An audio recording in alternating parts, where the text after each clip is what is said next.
இன்றைக்கி நம்ம ஈக்குவலண்ட் ரெசிஸ்டன்ஸில் ஒரு 13 மார்க்ஸ் சம் தான் பார்க்க போகிறோம். டிட்டர்மைன் தி லோட் கரண்ட். இங்கே நம்மளுக்கு ஒரு சர்க்கியூட் கொடுத்துருக்காங்க. இந்த சர்க்கியூட்டில் லோட் கரண்ட், அதாவது இந்த கரண்ட் ஐ என்ன அப்படின்னு நம்மளுக்கு கண்டுபிடிக்க சொல்லியிருக்காங்க. அதுக்கு ஃபஸ்ட்டு நம்ம இவ்வளோ பெரிய காம்ப்ளெக்ஸான சர்க்கியூட்டை வந்து சிம்பிள் சர்க்கியூட்டாக மாற்றணும். அதாவது ஈக்குவலண்ட் ரெசிஸ்டன்ஸ் கண்டுபிடிக்கணும். இது பார்க்க தான் பெருசாக இருக்கும், ஆனால் இது எல்லாமே சீரிஸ் பேரலல் கனெக்ஷன் சிம்பிளாக தான் இருக்கும். நான் இப்போது ஒவ்வொரு ஸ்டெப்பாக போடுறேன். ஸோ ஃபர்ஸ்ட் பார்த்திங்கன்னா இந்த 200 ஓம்ஸும் இது ரெண்டுமே வந்து சீரீஸில் தான் இருக்குது. நான் வந்து பேரலாக சீரீஸான்னு கண்டுபிடிக்கிறதுக்கு எப்போவுமே ஒரு ட்ரிக் ஃபாலோ பண்ணுவேன். என்ன அப்படின்னா, ஃபார் எக்ஸாம்பிள் இந்த வழியாக கரண்ட் வருது அப்படின்னா இதுக்கு போகிறதுக்கு ஒரே ஒரு வழி மட்டும்தான் இருந்துச்சு அப்படின்னா அது சீரீஸில் இருக்குன்னு அர்த்தம். இல்லை இது ஃபார் எக்ஸாம்பிள் இந்த 50 ஓம்ஸ் வழியாக கரண்ட் வருதுன்னா அதுக்கு 2 வழி இருக்குது. ஸோ இது வந்து பேரலில் கனெக்ட் ஆகியிருக்கு அப்படின்னு அர்த்தம். அந்த மாதிரி தான் நான் வந்து டிஃப்ரென்ஷியேட் பண்ணுவேன். ஸோ இந்த இடத்துல பார்த்தீங்கன்னா இந்த 100 and 100 வந்து சீரீஸில் தான் இருக்குது. சீரீஸில் இருந்தால் நம்ம டைரெக்டாக ஆட் பண்ணி போட்டுடலாம். அதே மாதிரி இந்த 50 அப்புறம் இந்த 50யும் வந்து சீரீஸில் தான் இருக்குது. அப்போ நம்ம அதையும் டைரெக்டாக ஆட் பண்ணி போட்டுடலாம். ஸோ அப்படி ஆட் பண்ணால் இந்த இடத்துல வந்து 100 + 100 ஓம்ஸ் வரும், which is equal to 200 ohms. So இந்த இடத்துல இந்த 100க்கு பதிலாக இது எப்படி வரும்னா இப்படி எழுதிக்கலாம். 200 ஓம்ஸ் 50 ஓம்ஸ்ன்னு வரும். இந்த இடத்துலையும் நம்ம இந்த 50யையும் 50யும் ஆட் பண்ணிவிட்டு நம்மளுக்கு 100 ஓம்ஸ் வரும் ஈக்குவலண்ட் ரெசிஸ்டன்ஸ். அப்போ நான் இங்கே வந்து இந்த 100ஓட சேர்த்து இங்கே 100 ஓம்ஸ், அப்புறம் இதோட பேரலில் வந்து எனக்கு இன்னொரு 100 ஓம்ஸ் வரும்.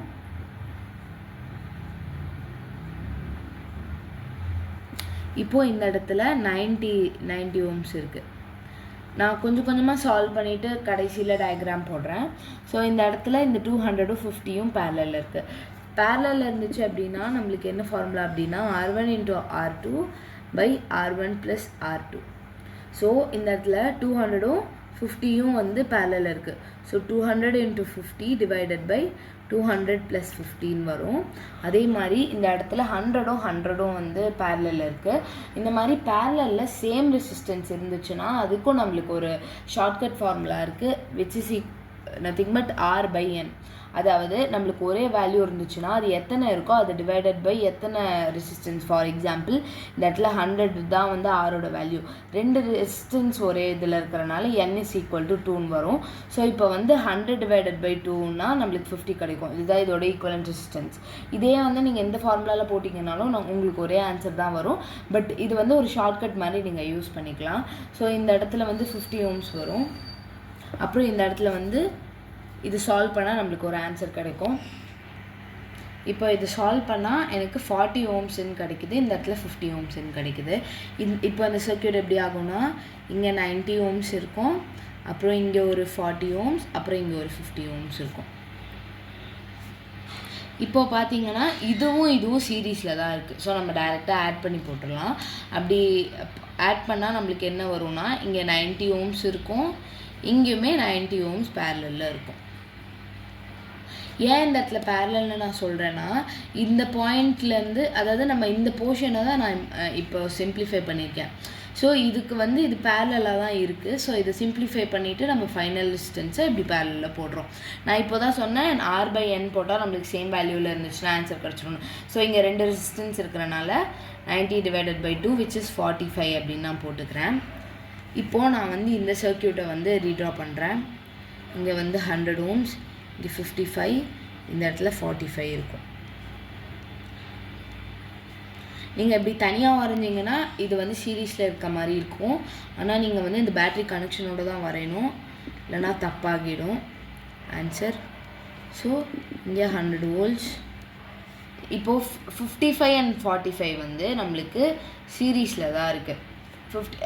ஏன்னா லைக் இது வழியாக தான் இந்த 2 பாயிண்டில் நடுவில் தான் வந்து 100ம் இது 2 சீரீஸ்லையும் வந்து போட்டிருக்காங்க. ஸோ நம்ம இதை டைரெக்டாக ஆட் பண்ணிடலாம்.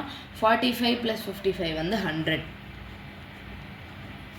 ஸோ இதை வந்து இப்போ வந்து சிம்பிளிஃபைடாக இந்த மாதிரி எழுதிக்கலாம். இங்கே ஒரு 100, அப்புறம் இங்கே ஒரு 100, அப்புறம் இங்கே ஒரு 100. ஸோ ஏற்கனவே நம்ம வச்சுருந்த R/N ஃபார்முலாவில் இதையும் சப்ஸ்டியூட் பண்ணால் நம்மளுக்கு 50 ஓம்ஸ் ஈக்குவலண்ட் ரெசிஸ்டன்ஸாக வரும்.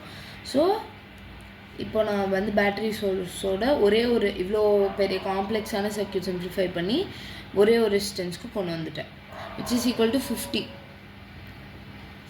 இங்கே 100 volts. இப்போ நம்மளுக்கு என்ன கேட்டிருக்காங்கன்னா லோட் கரண்ட் கேட்டிருக்காங்க. நம்மளுக்கு தெரியும் ஓம்ஸ்ல வந்து V is equal to IRன்னு சொல்லிட்டு. So V/R is equal to I. So நம்மளுக்கு வோல்டேஜும் தெரியும், ரெசிஸ்டன்ஸும் தெரியும். வோல்டேஜ் வந்து 100, ரெசிஸ்டன்ஸ் வந்து 50. So I is equal to 2 ampere. இதுதான் இந்த ரெசிஸ்டன்ஸ். இவ்வளோ பெரிய காம்ப்ளெக்ஸான ரெசிஸ்டன்ஸ், ஈக்குவலன்ட் ரெசிஸ்டன்ஸ் கண்டுபிடிச்சிட்டு அதில் ஓடக்கூடிய கரண்ட்டை நம்ம கண்டுபிடிச்சா நம்மளுக்கு 2 ஆம்பியர்னு வருது. இவ்வளோ தான் இந்த சம். தேங்க்யூ.